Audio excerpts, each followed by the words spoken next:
Leyendas de Gustavo Adolfo Bécquer. El rayo de luna. Leyenda soriana.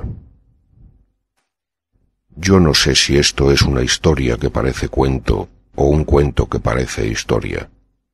Lo que puedo decir es que en su fondo hay una verdad muy triste, de la que acaso yo seré uno de los últimos en aprovecharme, dadas mis condiciones de imaginación. Otro, con esta idea, tal vez hubiera hecho un tomo de filosofía lacrimosa. Yo he escrito esta leyenda que, a los que nada vean en su fondo, al menos podrá entretenerlos un rato. 1. Era noble. Había nacido entre el estruendo de las armas, y el insólito clamor de una trompa de guerra no le hubiera hecho levantar la cabeza un instante, ni apartar sus ojos un punto del oscuro pergamino en que leía la última cantiga de un trovador. Los que quisieran encontrarlo no lo debían buscar en el anchuroso patio de su castillo, donde los palafreneros domaban los potros, los pajes enseñaban a volar a los halcones, y los soldados se entretenían los días de reposo en afilar el hierro de su lanza contra una piedra. «¿Dónde está Manrique? ¿Dónde está vuestro señor?», preguntaba algunas veces su madre. «No sabemos», respondían sus servidores. «¿Acaso estará en el claustro del monasterio de la Peña, sentado al borde de una tumba, prestando oído a ver si sorprende alguna palabra de la conversación de los muertos, o en el puente mirando correr una tras otra las olas del río por debajo de sus arcos, o acurrucado en la quiebra de una roca y entretenido en contar las estrellas del cielo, en seguir una nube con la vista o contemplar los fuegos fatuos que se cruzan como exhalaciones sobre el haz de las lagunas? En cualquier parte estará menos en donde esté todo el mundo». En efecto, Manrique amaba la soledad, y la amaba de tal modo que algunas veces hubiera deseado no tener sombra, porque su sombra no lo siguiese a todas partes. Amaba la soledad porque en su seno, dando rienda suelta a la imaginación, forjaba un mundo fantástico habitado por extrañas creaciones, hijas de sus delirios y sus ensueños de poeta, porque Manrique era poeta, tanto que nunca le habían satisfecho las formas en que pudiera encerrar sus pensamientos, y nunca los había encerrado al escribirlos. Creía que entre las rojas ascuas del hogar habitaban espíritus de fuego de 1000 colores, que corrían como insectos de oro a lo largo de los troncos encendidos, o danzaban en una luminosa ronda de chispas en la cúspide de las llamas, y se pasaba las horas muertas sentado en un escabel junto a la alta chimenea gótica, inmóvil y con los ojos fijos en la lumbre. Creía que en el fondo de las ondas del río, entre los musgos de la fuente y sobre los vapores del lago, vivían unas mujeres misteriosas, hadas, sílfides u ondinas, que exhalaban lamentos y suspiros o cantaban y se reían en el monótono rumor del agua, rumor que oía en silencio, intentando traducirlo. En las nubes, en el aire, en el fondo de los bosques, en las grietas de las peñas imaginaba percibir formas o escuchar sonidos misteriosos, formas de seres sobrenaturales, palabras ininteligibles que no podía comprender. Amar. Había nacido para soñar el amor, no para sentirlo. Amaba a todas las mujeres un instante, a esta porque era rubia, a aquella porque tenía los labios rojos, a la otra porque se cimbreaba al andar como un junco. Algunas veces llegaba su delirio hasta el punto de quedarse una noche entera mirando a la luna que flotaba en el cielo entre un vapor de plata, o a las estrellas que temblaban a lo lejos como los cambiantes de las piedras preciosas. En aquellas largas noches de poético insomnio exclamaba: «Si es verdad, como el prior de la Peña me ha dicho, que es posible que esos puntos de luz sean mundos, si es verdad que en ese globo de nácar que rueda sobre las nubes habitan gentes, ¿qué mujeres tan hermosas serán las mujeres de esas regiones luminosas? Y yo no podré verlas, y yo no podré amarlas. ¿Cómo será su hermosura? ¿Cómo será su amor?»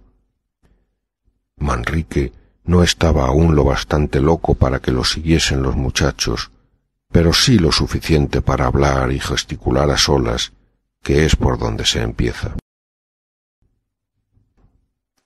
2. Sobre el Duero, que pasa lamiendo las carcomidas y oscuras piedras de las murallas de Soria, hay un puente que conduce de la ciudad al antiguo convento de los templarios, cuyas posesiones se extendían a lo largo de la opuesta margen del río. En la época a que nos referimos, los caballeros de la Orden habían ya abandonado sus históricas fortalezas, pero aún quedaban en pie restos de los anchos torreones de sus muros. Aún se veían, como en parte se ven hoy, cubiertos de hiedra y campanillas blancas, los macizos arcos de su claustro, las prolongadas galerías ojivales de sus patios de armas, en las que suspiraba el viento con un gemido agitando las altas hierbas. En los huertos y en los jardines, cuyos senderos no hollaban hacía muchos años las plantas de los religiosos, la vegetación abandonada de sí misma desplegaba todas sus galas, sin temor de que la mano del hombre la mutilase, creyendo embellecerla. Las plantas trepadoras subían encaramándose por los añosos troncos de los árboles, y las sombrías calles de álamos, cuyas copas se tocaban y se confundían entre sí, se habían cubierto de césped. Los cardos silvestres y las ortigas brotaban en medio de los enarenados caminos, y en los trozos de fábrica próximos a desplomarse, el jaramago, flotando al viento como el penacho de una cimera, y las campanillas blancas y azules, balanceándose como en un columpio sobre sus largos y flexibles tallos, pregonaban la victoria de la destrucción y la ruina. Era de noche, una noche de verano templada, llena de perfumes y de rumores apacibles, y con una luna blanca y serena en mitad de un cielo azul, luminoso y transparente.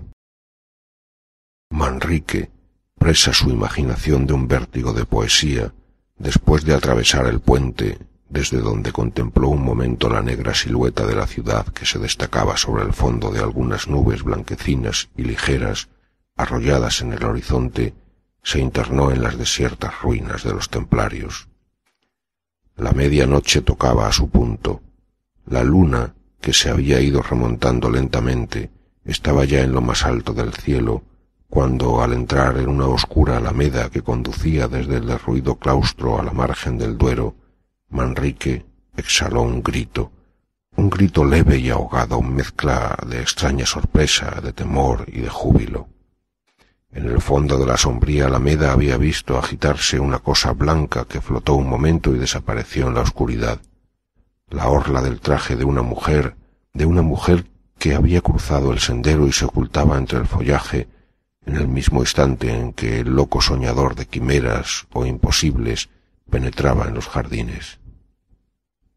«Una mujer desconocida, en este sitio, a estas horas. Esa es la mujer que yo busco», exclamó Manrique, y se lanzó en su seguimiento rápido como una saeta. 3. Llegó al punto en que había visto perderse entre la espesura de las ramas a la mujer misteriosa. Había desaparecido. ¿Por dónde? Allá lejos, muy lejos, creyó divisar por entre los cruzados troncos de los árboles como una claridad o una forma blanca que se movía. Es ella que lleva alas en los pies y huye como una sombra», dijo, y se precipitó en su busca, separando con las manos las redes de hiedra que se extendían como un tapiz de unos en otros álamos. Llegó rompiendo por entre la maleza y las plantas parásitas hasta una especie de rellano que iluminaba la claridad del cielo. Nadie. «Ah, por aquí va», exclamó entonces. «Oigo sus pisadas sobre las hojas secas y el crujido de su traje que arrastra por el suelo y roza en los arbustos». Y corría como un loco de aquí para allá, y no la veía. «Pero siguen sonando sus pisadas», murmuró otra vez. «Creo que ha hablado, no hay duda, ha hablado.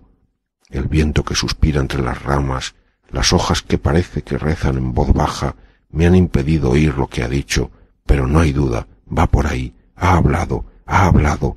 ¿En qué idioma? No sé, pero es una lengua extranjera.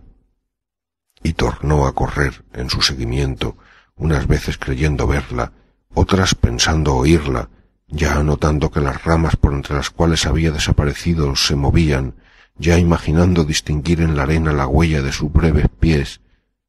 Luego, firmemente persuadido de que un perfume especial que aspiraba a intervalos era un aroma perteneciente a aquella mujer, que se burlaba de él complaciéndose en huirlo por entre aquellas intrincadas malezas.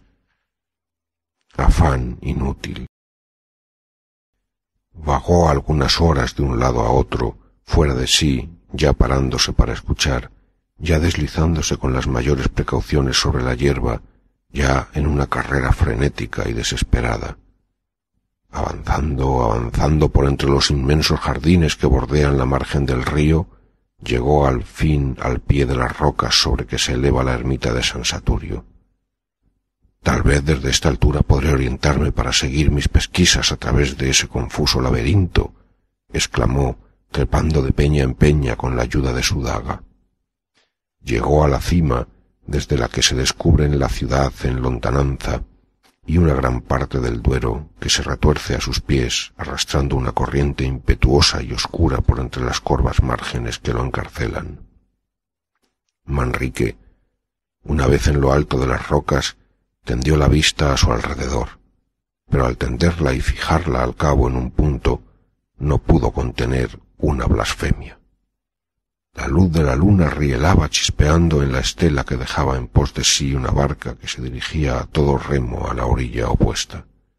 En aquella barca había creído distinguir una forma blanca y esbelta, una mujer sin duda, la mujer que había visto en los templarios, la mujer de sus sueños, la realización de sus más locas esperanzas. Se descolgó de las peñas con la agilidad de un gamo, arrojó al suelo la gorra cuya redonda y larga pluma podía embarazarlo para correr, y desnudándose del ancho capotillo de terciopelo partió como una exhalación hacia el puente.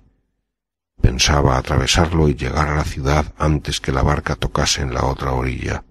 ¡Ah, locura! Cuando Manrique llegó jadeante y cubierto de sudor a la entrada, ya los que habían atravesado el Duero por la parte de San Saturio entraban en Soria por una de las puertas del muro, que en aquel tiempo llegaban hasta la margen del río, en cuyas aguas se retrataban sus pardas almenas. 4. Aunque desvanecida su esperanza de alcanzar a los que habían entrado por el postigo de San Saturio, no por eso nuestro héroe perdió la de saber la casa que en la ciudad podía albergarlos. Fija en su mente esta idea, penetró en la población y dirigiéndose hacia el barrio de San Juan, comenzó a vagar por sus calles a la aventura. Las calles de Soria eran entonces, y lo son todavía, estrechas, oscuras y tortuosas. Un silencio profundo reinaba en ellas, un silencio que sólo interrumpían ora el lejano ladrido de un perro, ora el rumor de una puerta al cerrarse, ora el relincho de un corcel que piafando hacía sonar la cadena que lo sujetaba al pesebre en las subterráneas caballerizas. Manrique, con el oído atento a estos rumores de la noche que unas veces le parecían los pasos de alguna persona que había doblado ya la última esquina de un callejón desierto, otras voces confusas de gente que hablaban a sus espaldas y que a cada momento esperaba ver a su lado, anduvo algunas horas corriendo al azar de un sitio a otro. Por último, se detuvo al pie de un caserón de piedra, oscuro y antiquísimo, y al detenerse brillaron sus ojos con una indescriptible expresión de alegría. En una de las altas ventanas ojivales de aquel que pudiéramos llamar palacio, se veía un rayo de luz templada y suave que, pasando a través de unas ligeras colgaduras de seda color de rosa, se reflejaba en el negruzco y agrietado paredón de la casa de enfrente. «No cabe duda. Aquí vive mi desconocida», murmuró el joven en voz baja y sin apartar un punto sus ojos de la ventana gótica. «Aquí vive. Ella entró por el postigo de San Saturio. Por el postigo de San Saturio se viene a este barrio. En este barrio hay una casa donde, pasada la medianoche, aún hay gente en vela. ¿En vela? ¿Quién sino ella, que vuelve de sus nocturnos excursiones, puede estarlo a estas horas? No hay más. Está en su casa.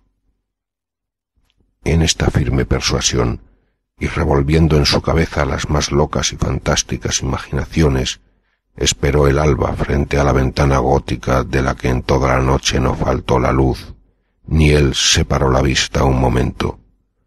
Cuando llegó el día, las macizas puertas del arco que daban entrada al caserón y sobre cuya clave se veían esculpidos los blasones de su dueño, giraron pesadamente sobre los goznes con un chirrido prolongado y agudo. Un escudero apareció en el umbral, con un manojo de llaves en la mano, restregándose los ojos y enseñando al bostezar una caja de dientes capaces de dar envidia a un cocodrilo. Verlo Manrique y lanzarse a la puerta, todo fue obra de un instante. ¿Quién habita en esta casa? ¿Cómo se llama ella? ¿De dónde es? ¿A qué ha venido a Soria?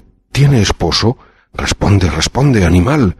Esta fue la salutación que, sacudiéndole el brazo violentamente, dirigió al pobre escudero, el cual, después de mirarlo un buen espacio de tiempo con los ojos espantados y estúpidos, le contestó con voz entrecortada por la sorpresa: «En esta casa vive el muy honrado señor don Alonso de Valdecuellos, montero mayor de nuestro señor el rey, que, herido en la guerra contra moros, se encuentra en esta ciudad reponiéndose de sus fatigas». «Pero, ¿y su hija?», interrumpió el joven impaciente. «¿Y su hija, o su hermana, o su esposa, o lo que sea?» «No tiene ninguna mujer consigo». «¿No tiene ninguna? Pues ¿quién duerme allí, en aquel aposento donde toda la noche he visto arder una luz?» «¿Allí? Allí duerme mi señor don Alonso, que, como se halla enfermo, mantiene encendida su lámpara hasta que amanece». Un rayo cayendo de improviso a sus pies no le hubiera causado más asombro que el que le causaron estas palabras. 5. Yo la he de encontrar, y si la encuentro estoy casi seguro de que he de conocerla. ¿En qué? Eso es lo que no podré decir, pero he de conocerla. El eco de sus pisadas o una sola palabra suya que vuelva a oír, un extremo de su traje, un solo extremo que vuelva a ver, me bastarán para conseguirlo. Noche y día estoy mirando flotar delante de mis ojos aquellos pliegues de una tela diáfana y blanquísima. Noche y día me están sonando aquí dentro de la cabeza el crujido de su traje, el confuso rumor de su ininteligible palabra. ¿Qué dijo? ¿Qué dijo? Ah, si yo pudiera saber lo que dijo, acaso... Pero aun sin saberlo la encontraré. La encontraré, me lo da el corazón, y mi corazón no me engaña nunca. Verdad es que ya he recorrido inútilmente todas las calles de Soria, que he pasado noches y noches al sereno, he hecho poste en una esquina, que he gastado más de 20 doblas de oro en hacer charlar a dueñas y escuderos, que he dado agua bendita en San Nicolás a una vieja rebujada con tal arte en su manto de anascote, que se me figuró una deidad. Y al salir de la colegiata, una noche de maitines he seguido como un tonto la litera del arcediano, creyendo que el extremo de sus opalandas era el del traje de mi desconocida. Pero no importa, yo la he de encontrar, y la gloria de poseerla excederá seguramente al trabajo de buscarla. ¿Cómo serán sus ojos? Deben de ser azules, azules y húmedos como el cielo de la noche. Me gustan tanto los ojos de ese color. Son tan expresivos, tan melancólicos, tan... Sí, no hay duda, azules deben de ser, azules son seguramente, y sus cabellos negros, muy negros y largos para que floten. Me parece que los vi flotar aquella noche, al par que su traje, y eran negros. No me engaño, no, eran negros. Y qué bien hacen unos ojos azules muy rasgados y adormidos, y una cabellera suelta, flotante y oscura, a una mujer alta, porque ella es alta, alta y esbelta como esos ángeles de las portadas de nuestras basílicas, cuyos ovalados rostros envuelven en un misterioso crepúsculo las sombras de sus doseles de granito. Oh, su voz la he oído, su voz es suave como el rumor del viento en las hojas de los álamos, y su andar acompasado y majestuoso como las cadencias de una música. Y esa mujer, que es hermosa como el más hermoso de mis sueños de adolescente, que piensa como yo pienso, que gusta de lo que yo gusto, que odia lo que yo odio, que es un espíritu hermano de mi espíritu, que es el complemento de mi ser, ¿no se ha de sentir conmovida al encontrarme? ¿No me ha de amar como yo la amaré, como la amo ya, con todas las fuerzas de mi vida, con todas las facultades de mi alma? Vamos al sitio donde la vi la primera y única vez que la he visto. ¿Quién sabe si, caprichosa como yo, amiga de la soledad y el misterio, como todas las almas soñadoras, se complace en vagar por entre las ruinas en el silencio de la noche? 2 meses habían transcurrido desde que el escudero de don Alonso de Valdecuellos desengañó al iluso Manrique. 2 meses durante los cuales en cada hora había formado un castillo en el aire que la realidad desvanecía con un soplo. 2 meses durante los cuales había buscado en vano a aquella mujer desconocida, cuyo absurdo amor iba creciendo en su alma, merced a sus aún más absurdas imaginaciones, cuando, después de atravesar, absorto en estas ideas, el puente que conduce a los templarios, el enamorado joven se perdió entre las intrincadas sendas de sus jardines. 6. La noche estaba serena y hermosa. La luna brillaba en toda su plenitud en lo más alto del cielo, y el viento suspiraba con un rumor dulcísimo entre las hojas de los árboles. Manrique llegó al claustro, tendió la vista por su recinto y miró a través de las macizas columnas de sus arcadas. Estaba desierto. Salió de él, encaminó sus pasos hacia la oscura alameda que conduce al Duero, y aún no había penetrado en ella cuando de sus labios se escapó un grito de júbilo. Había visto flotar un instante y desaparecer el extremo del traje blanco de la mujer de sus ensueños, de la mujer que ya amaba como un loco.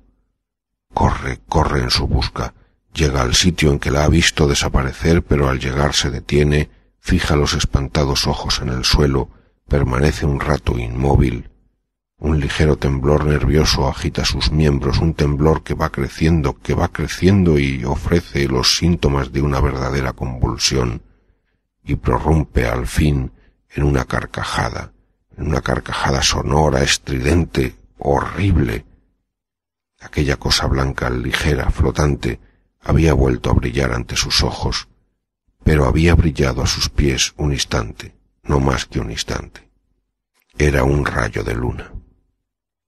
Un rayo de luna que penetraba a intervalos por entre la verde bóveda de los árboles cuando el viento movía las ramas. Habían pasado algunos años. Manrique, sentado en un sitial junto a la alta chimenea gótica de su castillo, inmóvil casi y con una mirada vaga e inquieta como la de un idiota, apenas prestaba atención ni a las caricias de su madre ni a los consuelos de sus servidores. «Tú eres joven, tú eres hermoso», le decía aquella. «¿Por qué te consumes en la soledad? ¿Por qué no buscas una mujer a quien ames y que amándote pueda hacerte feliz?» El amor es un rayo de luna», murmuraba el joven. «¿Por qué no despertáis de ese letargo?», le decía uno de sus escuderos. «Os vestís de hierro de pies a cabeza, mandáis desplegar al aire vuestro pendón de rico hombre y marchamos a la guerra. En la guerra se encuentra la gloria. La gloria es un rayo de luna». «¿Queréis que os diga una cantiga, la última que ha compuesto Mosén Arnaldo, el trovador provenzal?» «No», exclamó el joven incorporándose colérico de su sitial. «No quiero nada. Es decir, sí quiero que me dejéis solo. Cantigas, mujeres, glorias, felicidad, mentira todo, fantasmas vanos que formamos en nuestra imaginación y vestimos a nuestro antojo, y los amamos y corremos tras ellos. ¿Para qué? ¿Para qué? Para encontrar un rayo de luna». Manrique estaba loco. Por lo menos todo el mundo lo creía así. A mí, por el contrario, se me figura que lo que había hecho era recuperar el juicio.